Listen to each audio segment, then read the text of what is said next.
Fire Princess Lily here with another Transgirl CNC where we talk about comics, cartoons, and other awesome nerd shit.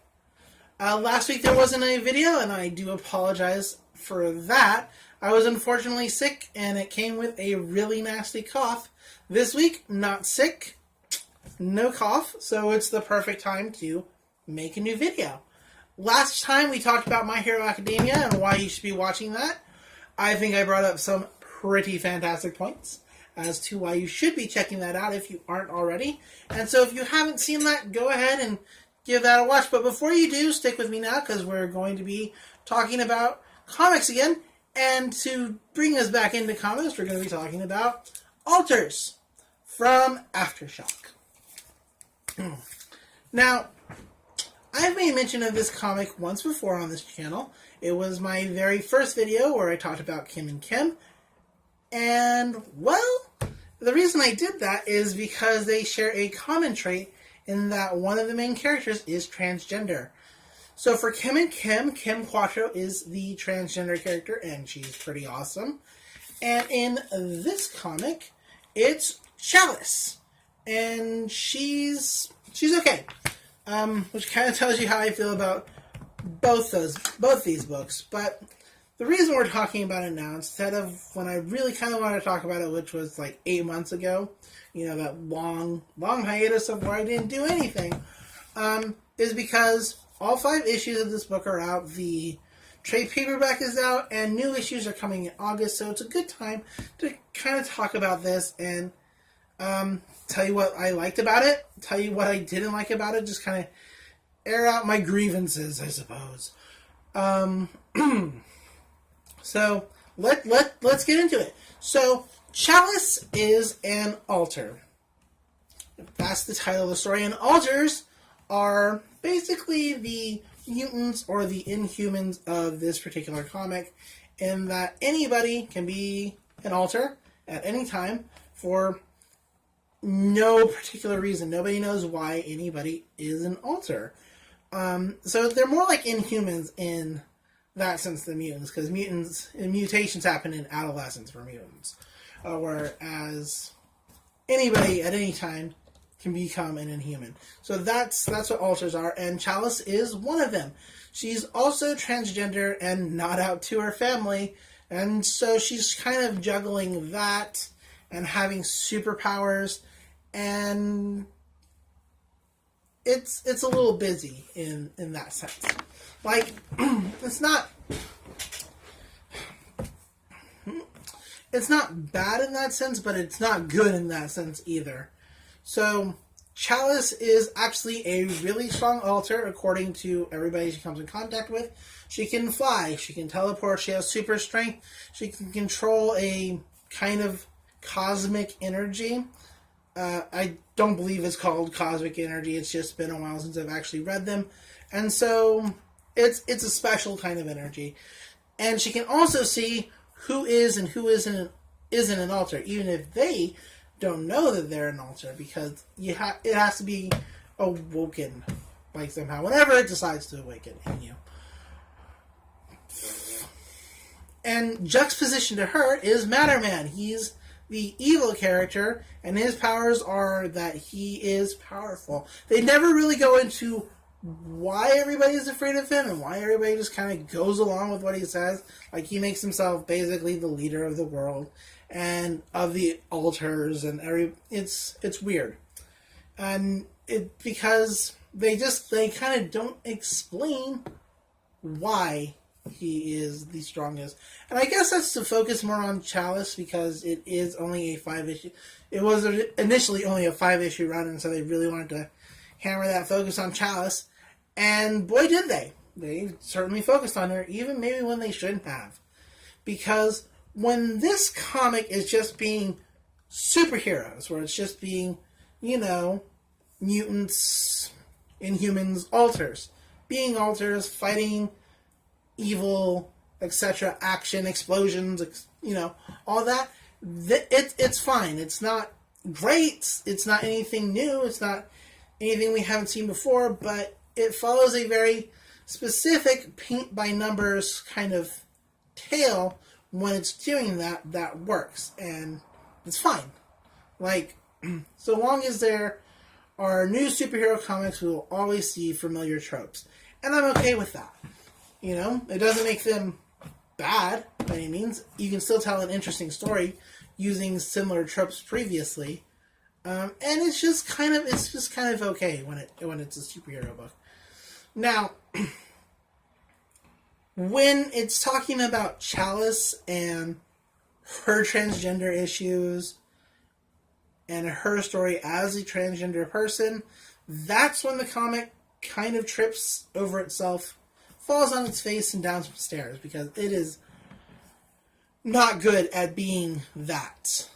It is obviously written by people who have not undergone transition themselves in any kind of way.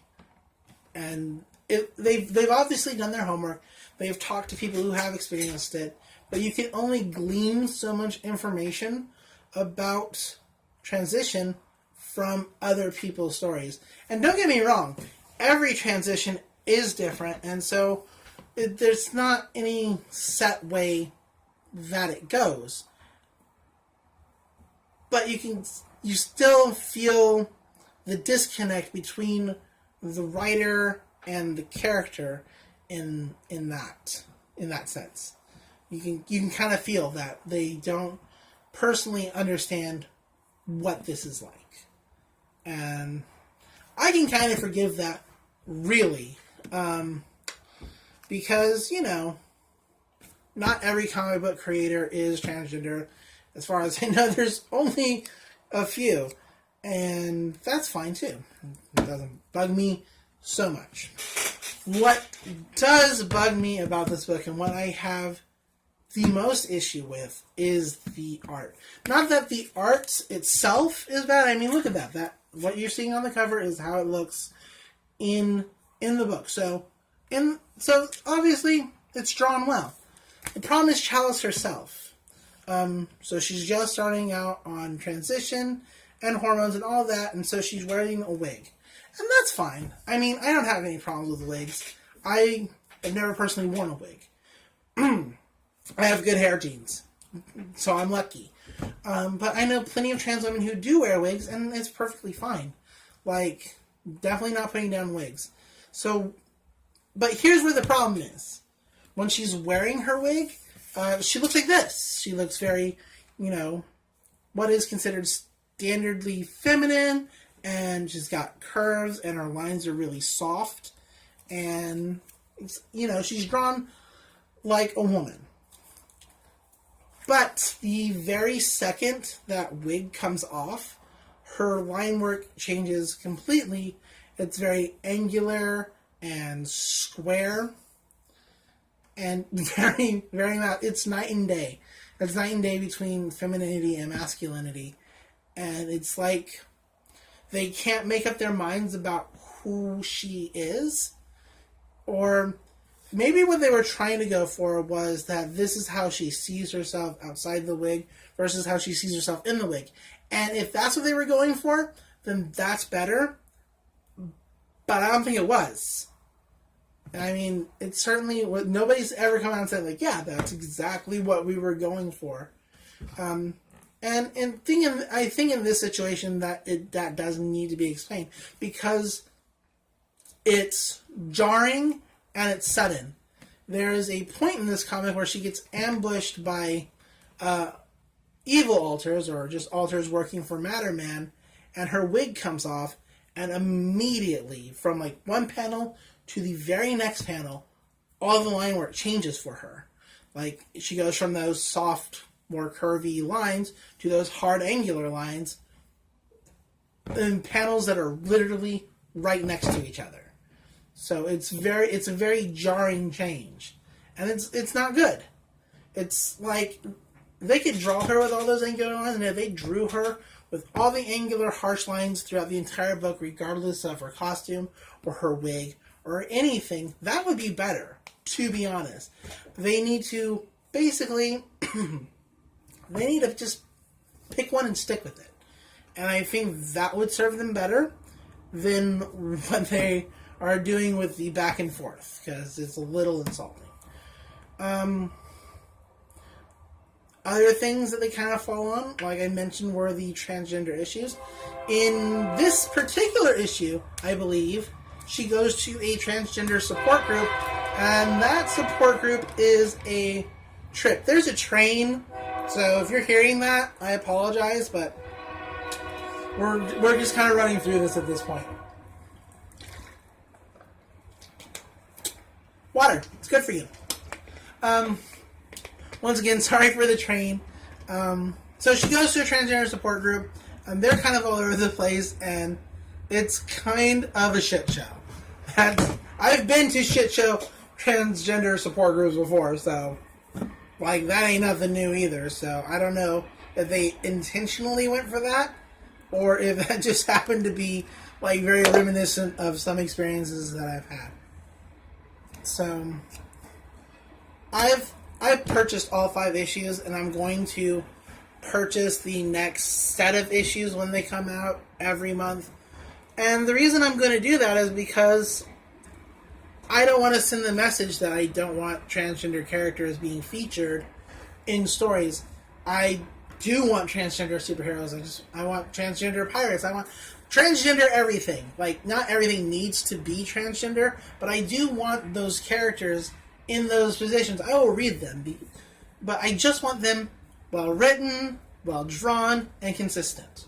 That's all I want, and I feel that this particular book doesn't hit those marks, and I keep hoping that eventually it will.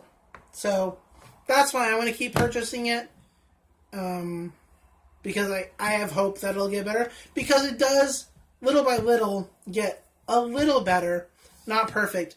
And sometimes when it's getting better, it falls right back on its face, and you have to start from square one all over again of building up that goodwill between yourself and the comic. But if they can get out of whatever hole this is, whether it's self-imposed or accidental, if they can get themselves out of this and maybe just focus on the superhero parts, because the best transgender stories, and kind of going back to Kim and Kim, the best transgender stories is kind of like Kim and Kim in that they don't focus on the fact that the character is transgender. They bring it up maybe once or twice, or even a couple more times than that, but they don't make it the focus of the story. And that's when it's good. Now, I have seen other reviews for Alters, and they kind of praise it as being pretty good and not preachy. And that's fine. I just got finished saying how the best stories don't focus on the fact that the character is transgender. But on the other hand, it did market itself as the very first transgender superhero. And so maybe it should have been a little more preachy. I don't know. I'm not sure that there's a happy middle ground for me on this. And it could just be that this particular story isn't for me. And I'm fully willing to admit that. So, I would say, read it yourselves and decide for yourselves. By my estimation, with all the comics that I've ever read, this isn't great. This is okay. It's not bad, but it's not good either. It's just an okay story, and I would definitely read it in trade paperbacks over getting the monthly issues if I were giving myself that option, and I'm not. I'm just going to keep getting the monthly issues in the hopes that it gets better, because I want to send the message that I want more transgender representation in comics. Now, there are plenty of comics that do have transgender characters and are great. Kim and Kim is one of them. Lumberjanes is another. Rat Queens. Those 3, all great. I love them. Check those out too. And yeah, that's kind of it. That's where we are this week with this topic. Next week, we're going to be talking about comics again, but also cartoons. We're going to talk about Samurai Jack, the cartoon versus the comic, which one I kind of prefer, since the last season is over and we kind of got our ending. because the comic and the cartoon end differently. So stick around for that for the next video. As always, I am Fire Princess Lily. Thank you for liking, commenting, and subscribing. And until next time, like comics, or enjoy comics, enjoy cartoons, and I'll see you next time. Bye-bye.